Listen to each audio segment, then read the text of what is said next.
Hello there and welcome along. The Gardener Ben here, and as you can see it is that time of year again. I'm stood in front of an empty ladder and off to my left is a huge heap of absolutely beautiful roses. For the very first time I will not be bringing you a top 10 or a top 20 most recommended roses. For the very first time now I've actually reviewed over 200 roses and have over 200 different varieties growing in the garden, and reviewed over 85 roses in this 2025 season alone. I'm able to bring you a much larger piece of content. This video is going to be available in two different stages. This is the top 50 through to 1, as I rank the roses that I believe are the best value for money and offer you the most bang for your buck. However, there is another video that will also be available on subscription-based content on YouTube, Instagram and TikTok. This one will be a paid for video ranking roses continuing from 51 all the way through to the 100 position. Please don't forget that every single one of the beautiful roses I'm going to talk to you about today has its own individual personal review. Easiest for you to find them on YouTube, where I correlate them into collections along with a short reel or TikTok of the plant as well. So you can actually, what you want to do is watch this particular video and allow it to continue to play, and all of the videos that are of the roses that are contained in this collection will follow on in suit. So please do make sure that if there's a rose that captivates your attention, do make sure that you watch the video. Right, this year for the very first time, you guys keep asking me to change what I do, giving me little snippets of information about what it is you want to see during the review. Tiny little characteristics that are very important to all of you. So over the last few years, I've added a fragrance rating out of 10, a disease resistance out of 10, the thorn count, which is now registered between medium and low and high, and now an aspirational content from myself, an aspirational score out of 10. The three scores offered out of 10 are added together, and then a point is minused for either a high thorn count, no points and no adjustment made for a medium thorn count, and a point plus if the thorn count is particularly low. So thus giving a total score out of 42. Obviously then only really allowing myself and my own thoughts and my own theories behind the actual plant to weigh in on around a third of the score, so giving you a much more balanced opinion of how the rose actually fares in the garden.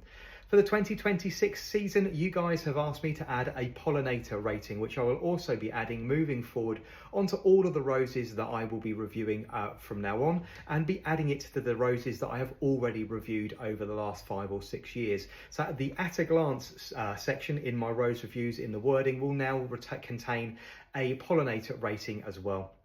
Right, let's crack into the video and start working our way backwards. For the very first time, I'm going to have to read from a script because there are so many roses off to my left. I need to keep myself organised. Right, in at number 50 is a ex-top 20 rose with myself. Falling out of the top 20 just last year is Roald Dahl, sliding a total of 21 places down the ranking. Now, Roald Dahl from David Austin Roses is a beautiful little rose. There's nothing wrong with it whatsoever, but based on this year's scoring, this one slides quite drastically. A new entry is then in at number 49, a rose that's massively popular across the world and goes by two different names. At 49, I have the pleasure in introducing and ranking for you Absolutely Fabulous, known in America as Julia Childs. This beautiful, vivid and very bold, bright yellow golden rose is an absolute cracker with a great disease resistance score and a really lovely fragrance. It also has a very strong repeat and is incredibly healthy. So in at number 49 is Absolutely Fabulous, also known as Julia Childs. 48 is taken by David Austin Rose Golden Celebration, a very large and opulent tulip flowered flower that produces a large and informal floppy bush, moving into the number 48 position. At number 47, reviewed by myself this year, fitting into that very difficult category of blue and violet roses, is Rhapsody in Blue. A really lovely large rose that produces a nice conical shaped plant, triangular shape with a flat top and a huge shelf of violet blue flowers produced in wave after wave all the way through the summer months.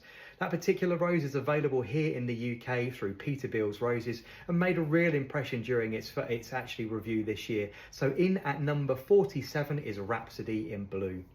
Recently reviewed by myself in at number 46 is Fragrant Delight, a lovely little rose with a high fragrance that's never out of flower. So that one is in at number 46. At number 45, your heads are going to roll and you're all going to clasp your pearls and go, no, no, no. How can this particular rose rank at number 45? Recently announced as the world's favourite rose, Gertrude Jekyll from David Austin Roses is ranked by myself at 45. Hyde scores really highly in the fragrance department and obviously makes up one of my top 10 most fragrant roses in the garden, but unfortunately for me lacks on the disease resistance, tends to drop its leaves and go into stress. If you're growing Gertrude Jekyll in the garden, one of the things I would suggest you do with it is actually plant it in fairly deep shade. Give it morning sun and morning sun alone, and make sure that you keep it well watered during hot periods of weather, and give it plenty of feed to help it fend off the black spot mold and mildew.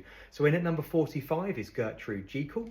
At number 44, a rose reviewed during 2025, a really lovely and dark, mysterious rose, Belle's Rives, named after the very famous hotel in the French Riviera. This is a fabulous little compact rose, perfect for going in a pot, and as you can see, producing a really lovely, rich and dark fragrant bloom, which you're going to want to grow in your garden. So newly ranked is at number 44 is Belle Rives.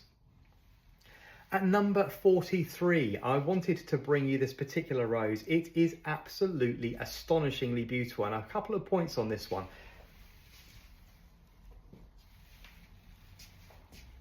This one is Homage, a Barbara. This one is a really, really lovely, deeply ruffled red rose. And the most point of interest on this particular one, meaning it's smashing right into the top 50 for the first time this year, is the sheer amount of time that the flowers last on the plant.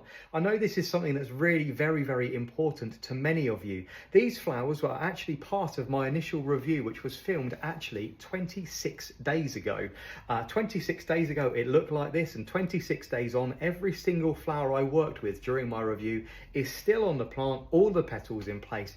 It is absolutely astonishing. Now, unfortunately, it does lack in the fragrance department, but it's an absolutely beautiful rose which will be smothered in flowers all summer long. So in at number 43 is Homage, a Barbara, with special notes about the length of time that the flowers are lasting on the plant itself. Right, moving down, we then have Chandoes Beauty from the Harkness Rose Company, producing absolutely beautiful, huge hybrid tea-shaped flowers on a lovely, handsome shrub with a lovely gunmetal grey foliage which takes on a really lovely high gloss sheen.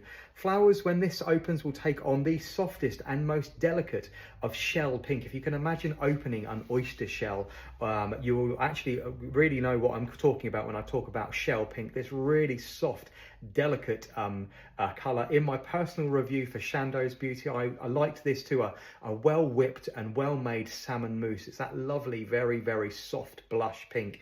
A really lovely rose, great for disease resistance, amazingly popular in America and Canada. This one in at number, where are we? Number 42 is Chandoes Beauty.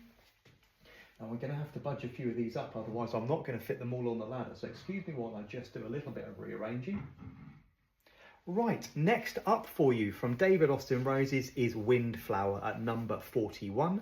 At number 40, a rose that used to be in my top 20, now sliding a few places and ranked at number 40 from David Austin Roses is Hyde Hall. Now here in the UK, I believe sadly retired. At number 39, Pink Paradise. That is a very, very powerful little Pepto-Bismol coloured rose reviewed by myself in 2022. A very vivid and strong pink colour, which is really very powerful with a wonderful, strong and very woody and spicy fragrance. In at number 38 A lovely rose for myself that's been ranking in my top 20 for many years in a row from David Austin Roses is Tranquility. Now, I have often called this the best rose, the best white rose that David Austin have bred, and there is one more white rose ranking ahead of this today in my new top 50, so that is no longer the case. But Tranquility is a really beautiful rose that produces a very large and handsome shrub in the garden, coming up to in excess of 5 feet tall and really finding its stride towards the back end of the season. So this one at 38 is Tranquility. Moving on, a rose that was reviewed by myself and brand new into this collection, Valentine Heart. That one is ranked at number 37. 36 is Bouquet Parfait, which is available here in the UK through Peterbilt's Roses. Now, that particular review caused a huge amount of stir when I reviewed that one because the temperatures here in the UK were quite low, and that flower producing a really lovely strong pink when I reviewed it. Lots of people growing Bouquet Parfait, for instance, in Europe, where it may get slightly warmer than we have in the UK, experiencing much less colour. So more of a heavy cream and apple blossom white present on Bouquet Parfait, but a really lovely one producing nice sprays of flowers, perfect for cutting and bringing into the house and adding an informal edge to a floral arrangement in the house.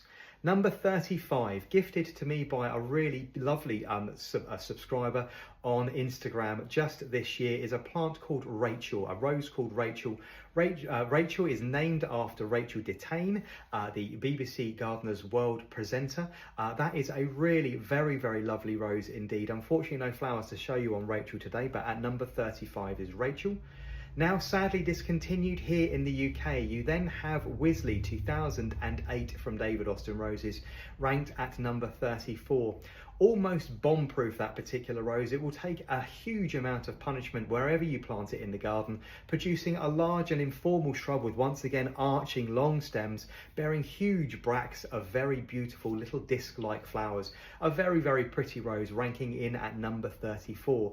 That one seems to obviously have a little bit of a problem with its name. Many people saying they wouldn't grow it because of its name, but the association with the RHS garden, in my opinion, would mean that any rose associated with the RHS would be really very good indeed. And my personal opinions of Wisley 2008 is it is a very good rose. At number 39 is a whiter shade of pale. That particular rose reviewed by myself this year. That one is an astonishing, really lovely rose. The review for that one currently only available on subscription-based content, paid for content on Instagram, YouTube and TikTok. That particular video will become available to the widest subscriber base for free at the end of 2024 end of 2025 as we move into 2026. The next rose up for you now, number 32. I really didn't want to cut this from the garden today, but I did because I really love what I do. If you can get past this rose's name, in at number 32 is Wedding Piano. Now this produces a very large and handsome shrub coming up to around 5 feet with absolutely enormous, and I mean enormous. This is just one, probably about 60% of one of the sprays of flowers that my young plants are producing. I was bold enough over the 2023-2024 season to get hold of 2 of these for the garden because I knew full well I was going to want to cut this particular rose and bring it into the house.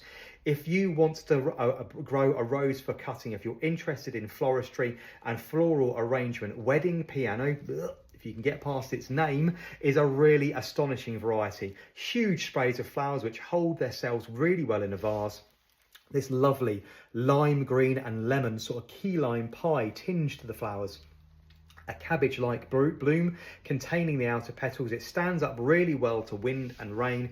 And now, considering how tight these petals are, no experience of this one balling in the garden either. So a really good one that cuts well, strong, sturdy, upright stems, and this beautiful, really lovely, sort of heavy cream colour with a lime green and lemon edge to it, making it very fresh, mixing really well with things like Alchemilla mollis and sweet peas if you wanted to bring that into. So a brand new entry coming into number 32 is Wedding Piano.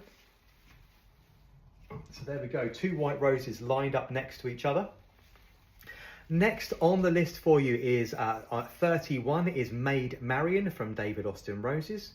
Moving on to number 20, we have, yes, that's at number 29, we have the Mayflower, which is the pink sport of a rose that's slightly just ahead of it in this particular ranking. At number 29, producing some of the largest flowers within the David Austin collection, we have the Princess Alexandria of Kent. Now, this particular rose normally produces very, very large flowers. I posted this one just a couple of days ago. I have this one as a full standard and also as a shrub rose, where it does really well in dappled shade. The blooms sometimes measuring up to about 4.5 to 5, sometimes even 5.5 inches across. A very large and opulent bloom that many of you really enjoy cutting and bringing into the house. It does work beautifully as a full standard rose, where you can really get to see the actual size and shape of the flower, allowing it to pick up the light and really display itself beautifully. And it also means that you can smell its beautiful fragrance. Now, these flowers haven't quite opened, but at number 29 is the Princess Alexandria of Kent. In at number 28 is Twilight Zone, reviewed by myself this year, followed by at number 27, St. Ethelburgur from Peter Beals Roses. Now, this one made a nice smash with myself way back in 2022, but enjoying this one in the garden ever since.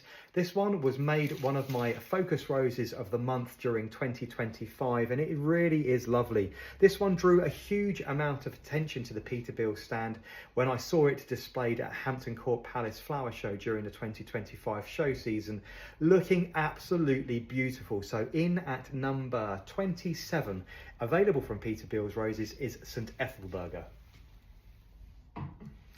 Moving on to number 26, another rose launched and introduced in 2023, fully reviewed by myself during this review season, is the Menopause Charity Rose from Harkness Roses.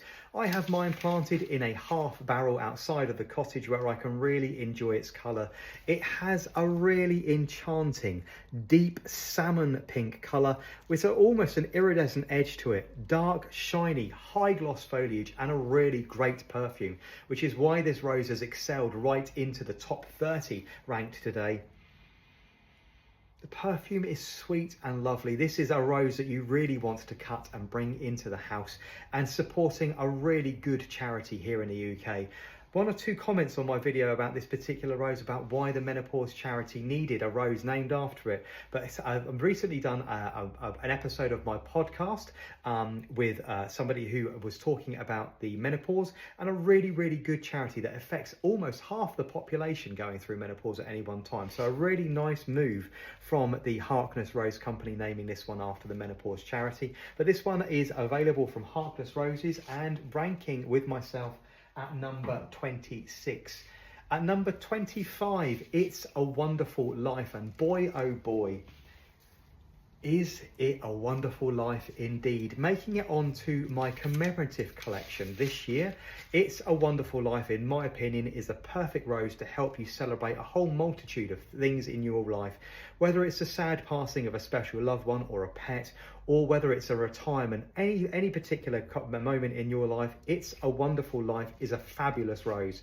Now, this produces a very, very large and handsome shrub, big, beefy, stocky in its presence. It looks handsome and really attractive even when it's not in flower. A very, very nice all-round plant, producing large, very informal, fully double flowers with a rich, strong apricot colour. This is an absolutely fabulous rose. I say, making it onto my commemorative collection, along with another, I think 9 or 10 different roses. That collection is available for you to watch at any time. It's a Wonderful Life, once again, its personal review is only available to subscribers-based content at the moment, but its review will be made widely available at the end of 2025 as we move into 2026. So in at number 25, It's a Wonderful Life. Number 24 for you, reviewed during 2025, Hopes and Dreams. Once again, a very difficult rose to describe the colour of. That one fitting into those violet blue roses, producing the kind of flower that you're really going to want to cut and bring into the house.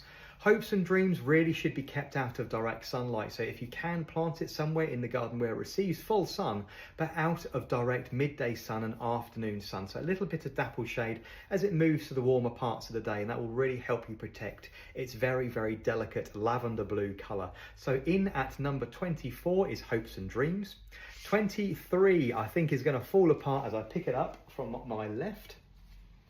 Royal Jubilee from David Austin Roses. I'm going to handle this one with the utmost care because these flowers are virtually on the verge of falling apart. Absolutely perfect for creating that lovely informal look in the garden. This one comes up quite tall.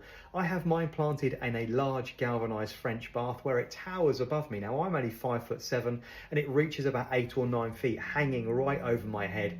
This particular one caused a huge stir in many of the videos that I filmed this year because I had it behind me as the backdrop. But great for pollinators, great for producing hips. This one is a really lovely rose, and it's really nice to see this one ranking so highly. So in at number 23 from David Austin Roses is Royal Jubilee. Petals falling off of it everywhere. At number 22, reviewed during this year, Comette de Chamboard. We then have a small rose smashing its way into number 21, reviewed by myself, a really lovely rose, completely disregarded by many of you because it's planted all over the world in amenity landscapes, in car parks, retail parks, around schools and council buildings. But I would really urge you to take a really good look at Bonnica. Bonnica, ranking in at number 21 with myself this year, is an absolutely astonishing rose. You don't have to deadhead it, you barely have to water it. It will flower regardless, producing huge sprays of flowers pretty much all the way through the summer. Try planting Bonnica at the top of a wall and allowing it to cascade over the side. Maybe want to plant it on a bank where you really struggle to get anything else to grow, but Bonnica is absolutely bomb-proof and a really good rose for planting anywhere in the garden. So it's smashing its way into the top 21 position is Bonnica. New rose entering the top 20, just scraping into the top 20, reviewed by myself this year. Here, this particular rose is here because of its astonishing colour, its fragrance, and its ability to keep flowering all the way through the summer months. So number 20 is Hyde.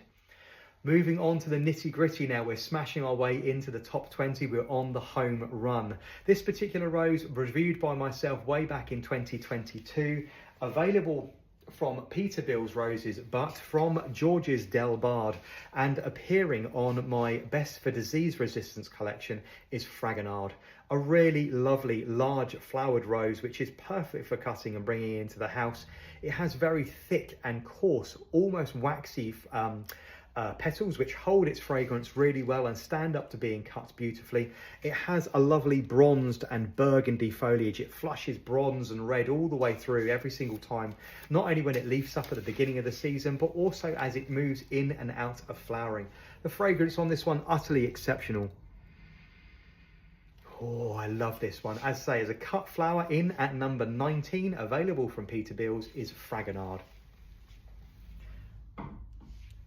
The highest ranking white rose I'm going to be bringing you today is actually Susan Williams Ellis. It's actually the sport or the highly related cousin of the Mayflower from David Austin Roses.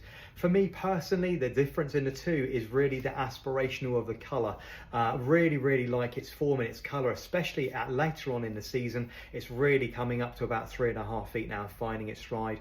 The Mayflower will do exactly the same, but the difference in scores with these ones, they really should be neck and neck, but really that white really packing a punch with myself, and a really lovely stark colour contrast with its dark olive green foliage and the whole impression of the plant with burgundy red stems and its flowering capabilities and its fragrance. So pitching just in ahead of its actual cousin at number 18, Susan Williams Ellis.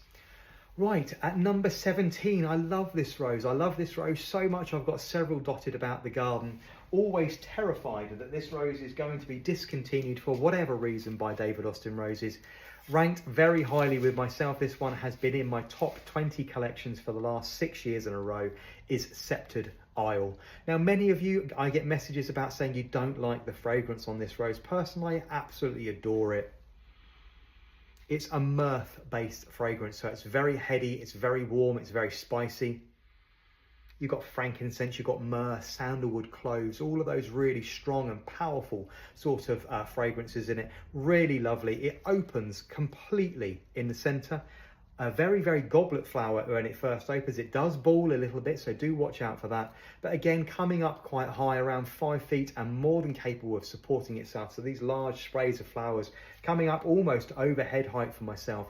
Sceptred Isle is a really, really good rose, and if you are on the fence about its fragrance, find it in a garden somewhere and give it a good sniff, because I find it absolutely intoxicating, and that lovely golden glowing centre of stamens right in the very centre cements Sceptred Isle with myself firmly as a top 20 rose for the last six years in a row, sliding a little bit to number 17, so down 7 places this year, but it's by sheer volume of plants reviewed and a good shake around because of the way we're actually reviewing them today.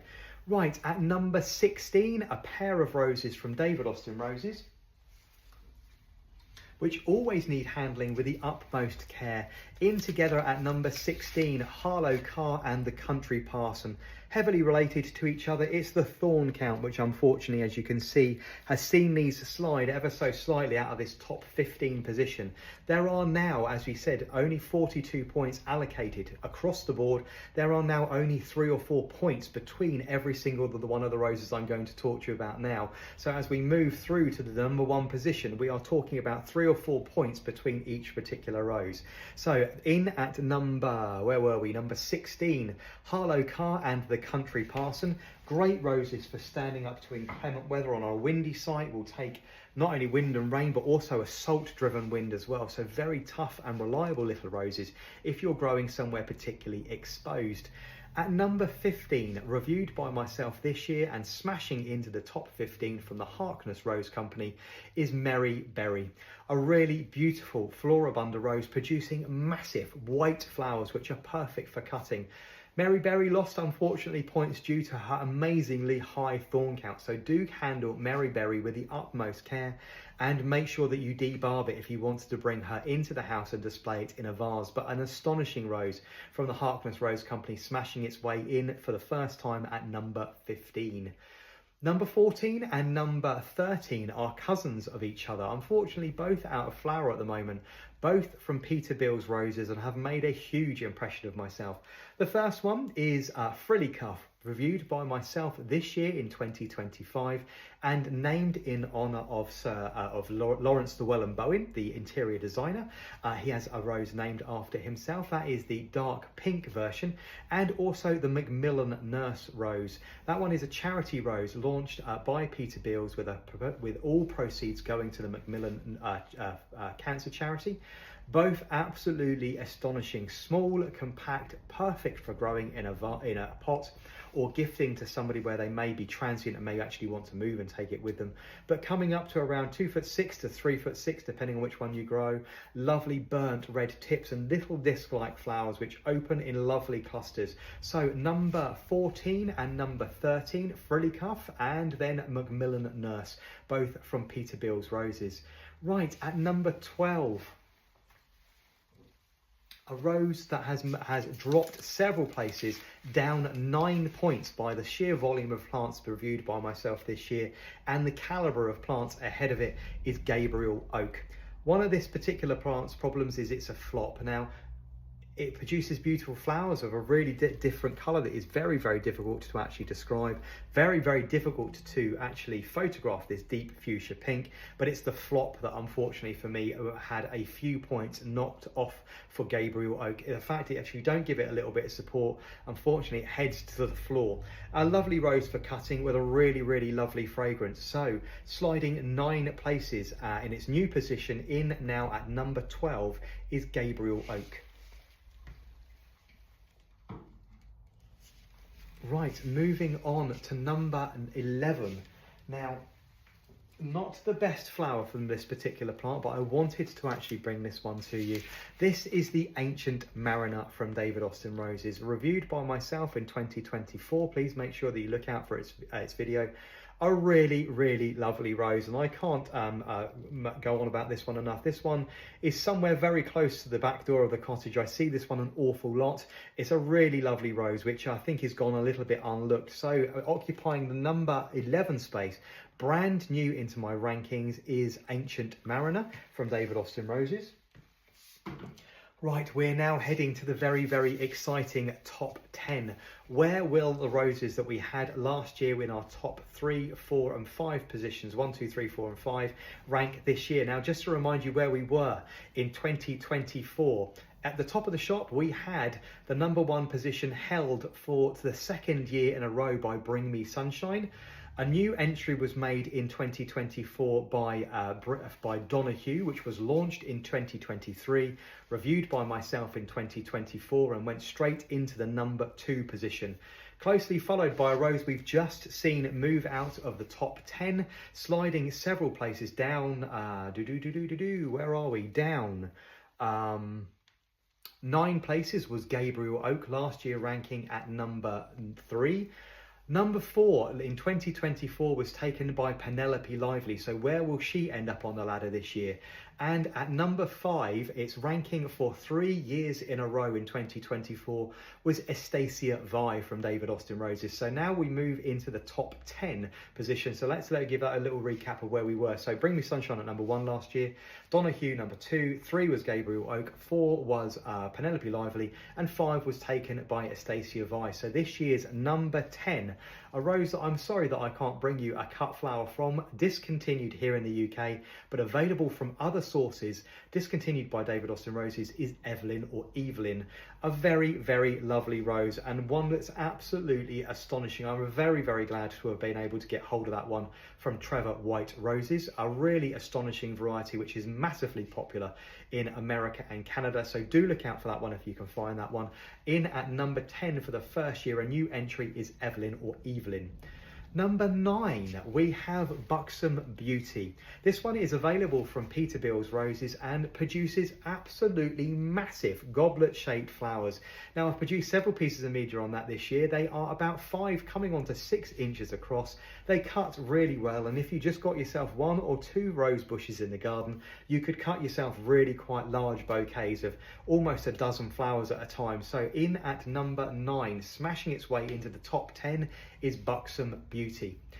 Now, the number 8 slot this year is occupied by a top 5 rose from last year, sliding 7 places. From David Austin Roses is Donahue. Now, we need to make you perfectly aware, there's nothing wrong with Donahue. It hasn't had a bad season. There is now just being outclassed by other roses in this very, very narrow margin that we've got now, producing spray upon spray of lovely light apricots and rich apricot flowers, which open from beautiful orange buds. It has a lovely open texture, which is perfect for pollinators. It produces great hips at the back end of the season. And most importantly, Donahue actually has the ability to flower and thrive in fairly decent shade, where it receives as little as 4 hours of direct sunlight per day. I have mine on a northwest facing aspect. It gets a little puddle of light just around 3 o'clock in the afternoon and then goes back into deep shade. This particular plant still in flower right at the very, very back end of the season.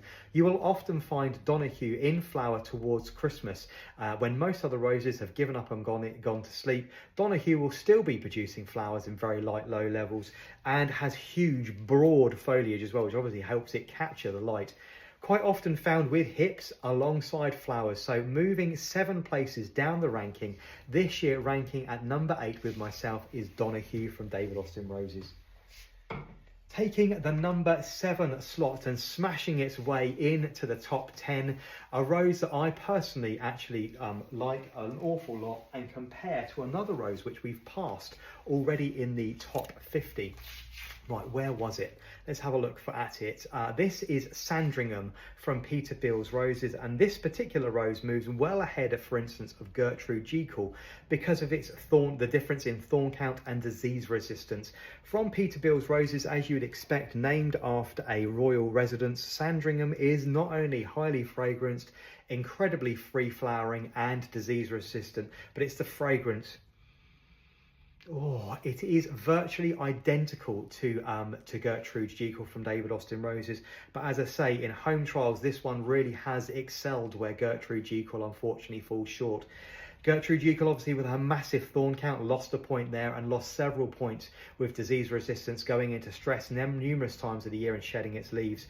But this one from Peterbilt's Roses, much tougher, much more resilient. So smashing its way in to the number 7 pot is actually Sandringham from Peterbilt's Roses.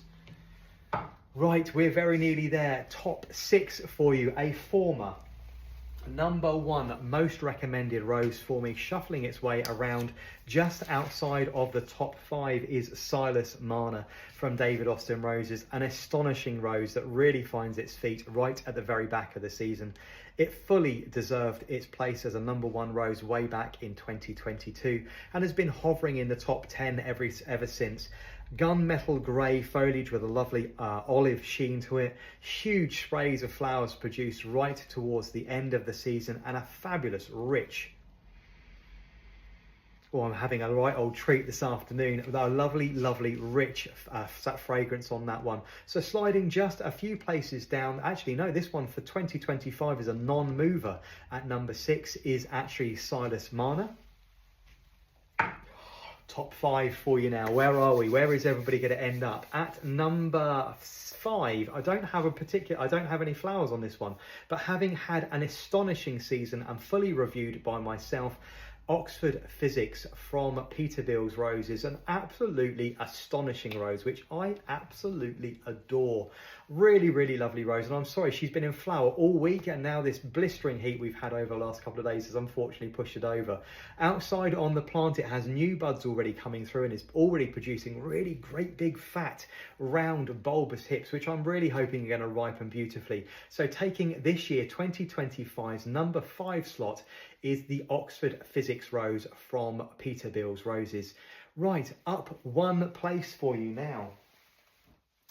There's no surprise who this is.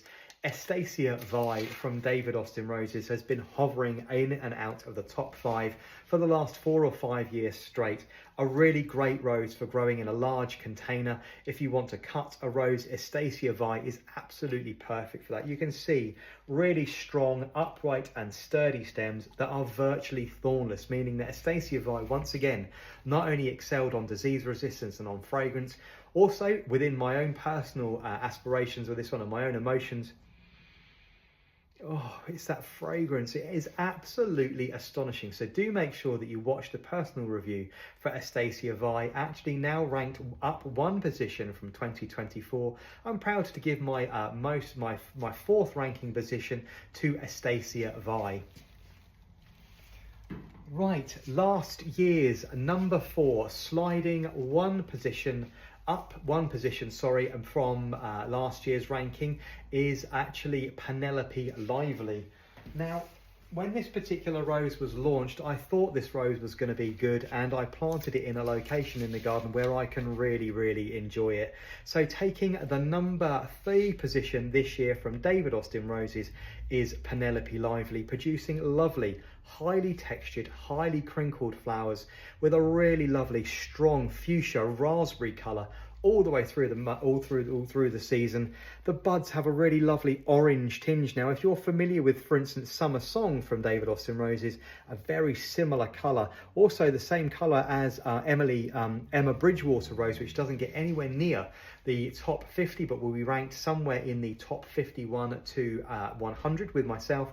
But taking the number 3 slot is Penelope Lively from David Austin Roses.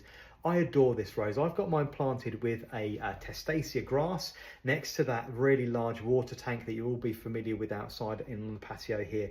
But a really nice rose, and again coming up with huge sprays of flowers, especially towards the end of the season. Penelope Lively, for me, a really hard-working rose, great disease resistance. A really lovely fragrance, which means you're going to want to cut this and bring it into the house, and surprisingly enough it does perform quite well in a vase. So taking this year's 2025 number 3 spot is Penelope Lively. Leaving just a couple of places now for you, the number 2 position going to a rose reviewed by myself this year, which I unfortunately do not have a bloom for you on. It's excelling on disease resistance, excelling on fragrance, and the way the rose makes me feel with a fairly low thorn count is the Duchess of Cornwall. Now that particular rose reviewed for subscription-based paid-for content, that video will be available to the wider paying audience at the end of 2025, but taking the number 2 slot in 2025. That rose also goes by a different name in other parts of the world. So the Duchess of Cornwall, ranked with myself as my new number 2 rose, also goes by the name of Chippendale throughout Europe and I believe in places in America. So do look out for Chippendale / the Duchess of Cornwall. A really lovely rose. I'm very proud to announce that one as my number 2 most ranking or highly ranking rose for 2025. Leaving one last position, my number 1 rose for 2025. There's no surprise here. Going to, for the 3rd year in a row, Bring Me Sunshine. Now, not only does this rose bring me sunshine, it brings smiles to my face all the way through the year. You can grow this one from David Austin roses either as a large informal shrub. Now be warned, this rose will get large. You will have to prune it, and even on a standing start, if you pruned it really hard to about a permanent structure of around 18 inches from the floor, Bring Me Sunshine will still make over 5 feet in any one season and still needs some support. Now reclassified by David Austin Roses here in the UK as a climber, it is still a lot larger than they think it is, reaching in excess of 8 to 12 feet. Even when trained on an obelisk, I'm treating this one very much the same as Claire Austin now, so spiralling around an obelisk, grow it on a pillar or post on an upright for instance, a pergola or a walkway. A really lovely rose which fills my heart with joy. Not only is the colour bright and bold, it's deeply cupped, packed full of loads and loads of petals, great disease resistance, low thorn count, spotless, very disease resistant foliage, and lovely, warm, peppery fragrance with a lovely citrus edge. I love this rose so much. So a non-mover, taking the number 1 most recommended rose position for myself, not once, not twice, but 3 years in a row, is Bring Me Sunshine, excelling on not only disease resistance, but fragrance, but also a low thorn count and a large amount of emotion going into taking this one with me as well. I know a lot of you don't like the strong yellows, but this one varies everywhere from a sort of strong brassy golden yellow through to a more heavy apricot sort of sherbet yellow. So I'm very proud to announce for the 3rd year in a row, my number 1 most recommended rose, this one from David Austin Roses, is Bring Me Sunshine. I hope that you've enjoyed today's monster video. Don't forget, there will be another video from myself ranking the 51 to 100 roses that have all been reviewed by myself. On this playlist on YouTube, all of these reviews, including all of the ones for roses we haven't got, will actually follow afterwards. So if you're interested in actually watching all of the reviews, please do continue to watch on YouTube. Don't forget to like, follow, share and comment, and save this video for later. For a content creator like me, those are the things where the little golden nuggets come from.